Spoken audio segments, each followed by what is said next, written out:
यह मुंबई का एक अस्पताल है जहां इस वक्त 14 साल की एक नाबालिग लड़की भर्ती है।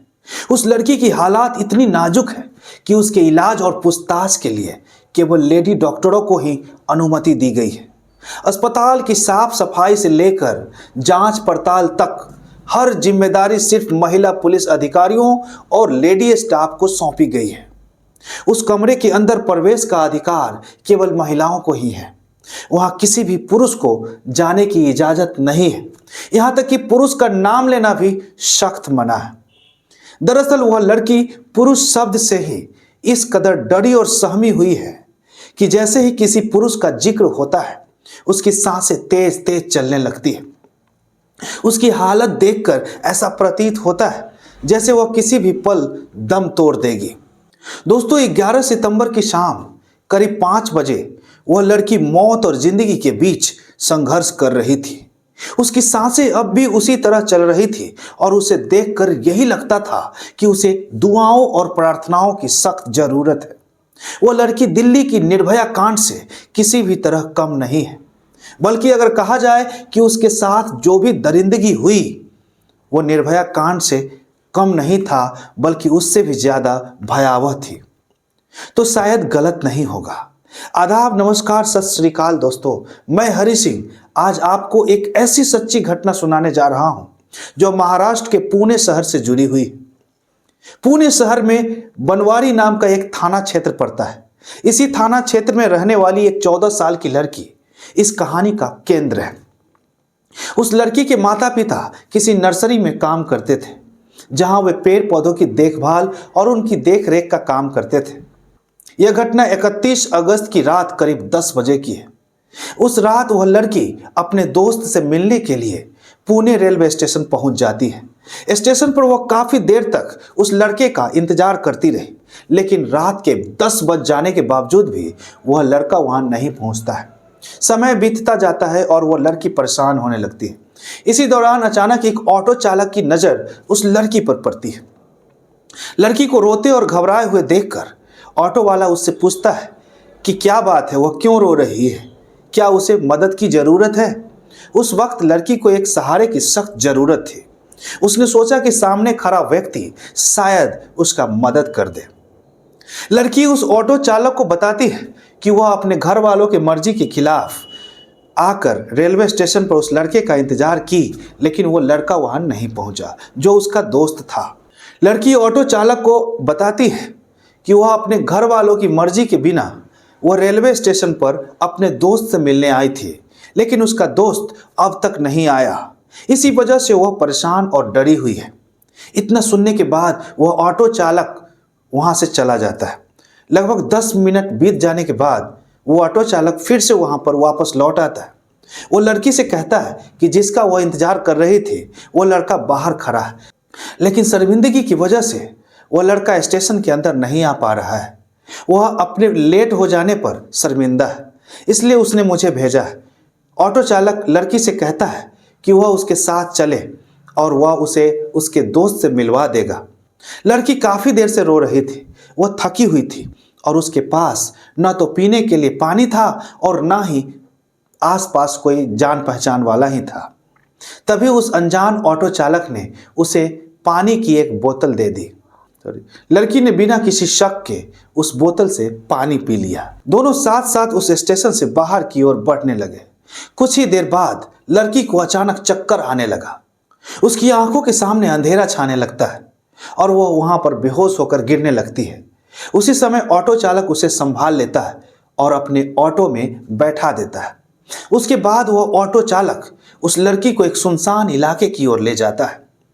कई घंटों तक वह व्यक्ति उसे अपने साथ रखता है। दोस्तों, उस 14 साल की मासूम बच्ची को कुछ भी होश नहीं रहता है, क्योंकि वह पूरी तरह से नशे की हालत में थी।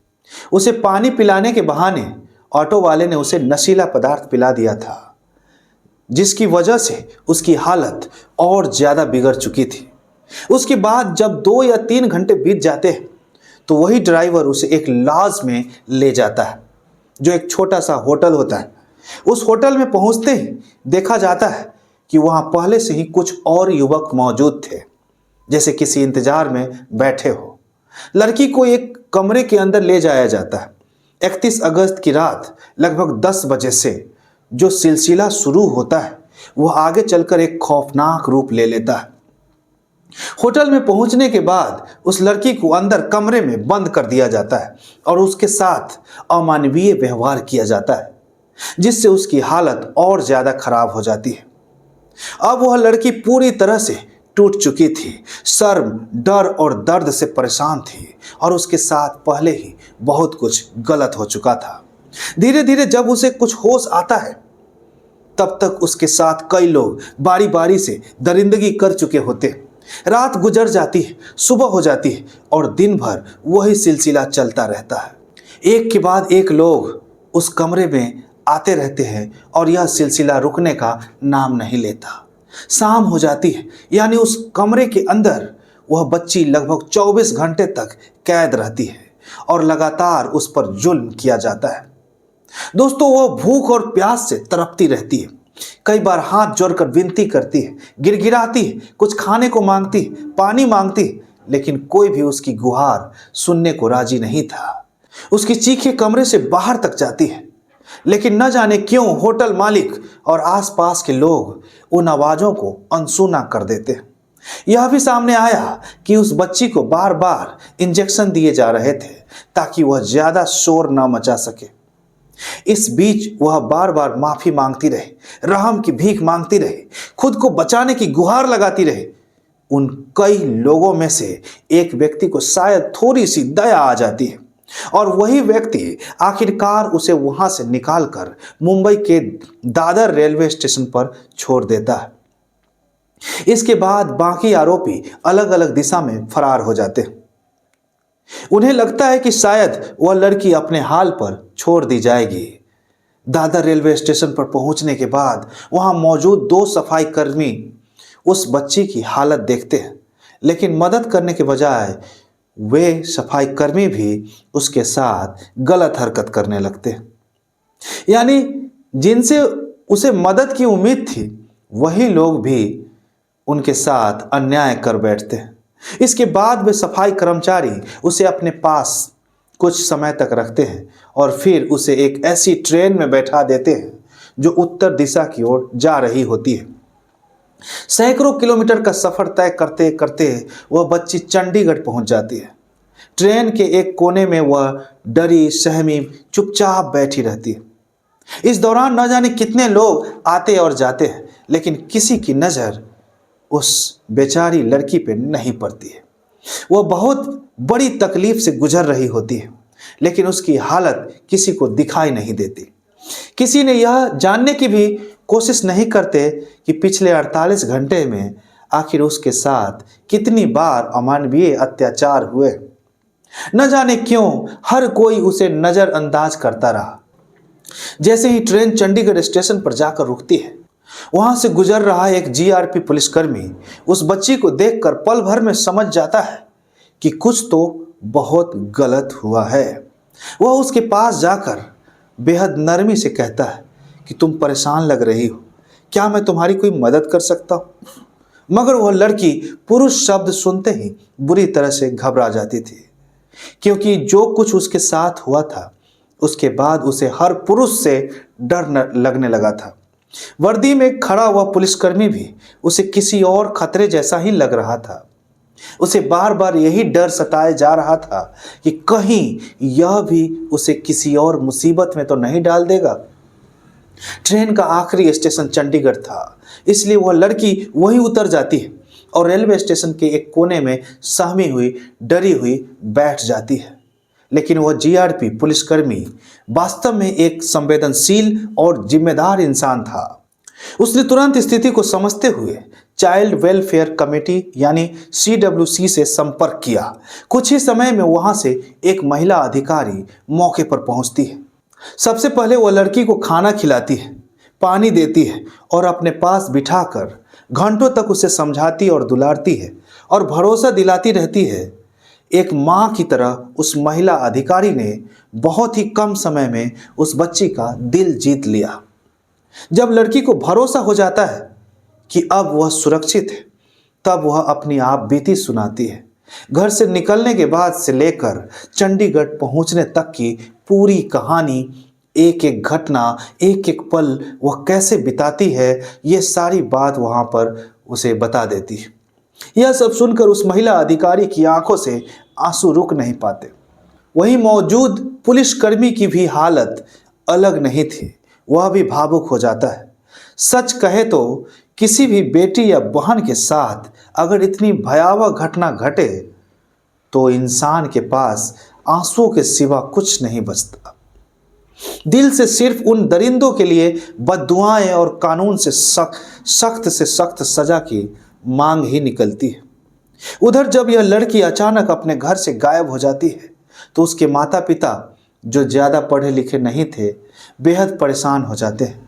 वे तुरंत बनवारी थाने पहुंचकर अपनी बेटी की गुमशुदगी दर्ज करवाते हैं। यहाँ की पुलिस भी मामले को बेहद गंभीरता से लिया। आसपास के लोगों से पूछताछ की गई, रिश्तेदारों और जान पहचान वालों से जानकारी जुटाई गई। लड़की के मोबाइल नंबर की कॉल डिटेल खंगाली गई और इलाके के सभी सीसीटीवी कैमरों की जांच शुरू की गई।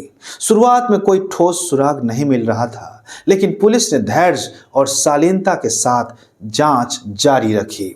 यह कहना गलत नहीं होगा कि इस पूरे मामले में पुलिस ने बहुत ही पेशेवर और संवेदनशील तरीके से काम किया।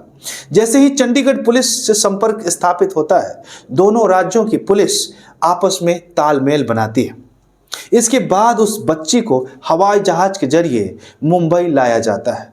मुंबई पहुंचते ही उसे अस्पताल में भर्ती कराया जाता है, जहां उसके इलाज की पूरी जिम्मेदारी महिला डॉक्टरों और पुलिस स्टाफ को दी जाती है।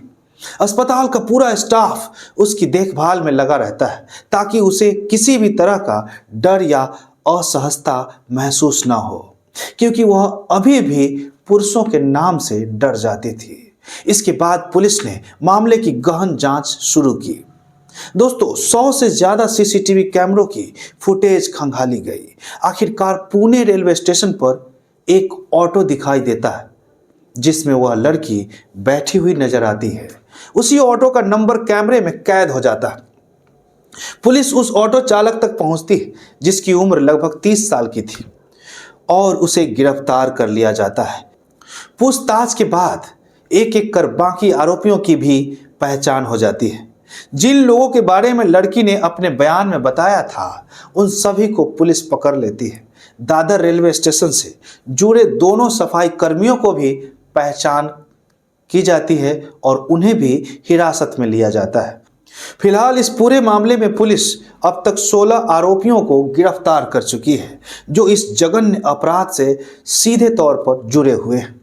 दोस्तों, मुंबई पुलिस की सबसे बड़ी प्राथमिकता यही है कि इस पूरे मामले को फास्ट ट्रैक कोर्ट में ले जाया जाए, ताकि आने वाले 10 से 15 दिनों के भीतर या ज़्यादा से ज़्यादा 1 महीने के अंदर इस केस में कोई ठोस फैसला सामने आ सके। इस जघन्य अपराध में शामिल जितने भी आरोपी हैं, कानून के अनुसार सभी को कड़ी से कड़ी सजा मिले। यही हर इंसाफ पसंद इंसान की मांग हो सकती है। मैं दिल से सलाम करता हूं उस जीआरपी पुलिसकर्मी को जिसने सबसे पहले उस बच्ची को इंसानियत के नाते सहारा दिया, और मैं नमन करता हूं उस महिला अधिकारी को जिसने एक मां की तरह उसका भरोसा जीता और उसे टूटने से बचा लिया। साथ ही उस पूरी पुलिस टीम को भी सलाम जिसने इस जटिल केस को महज 5-6 दिनों में सुलझाकर सच्चाई सबके सामने लाकर रख दी। यह मामला आपको बड़े बड़े न्यूज चैनलों या सुर्खियों में शायद ज्यादा देखने को ना मिला हो, क्योंकि आजकल मीडिया अपनी जिम्मेदारी पूरी तरह से निभाने में कहीं ना कहीं सामर्थ्य नहीं है। ऐसे मामलों को सामने लाना बेहद जरूरी है ताकि लोग जागरूक हो सके, सतर्क हो सके और ऐसी घटनाओं के खिलाफ आवाज उठा सके। इस कहानी को सुनाने का मकसद किसी को डराना या दुखी करना नहीं है, बल्कि समाज को सच से रूबरू कराना और सावधान करना।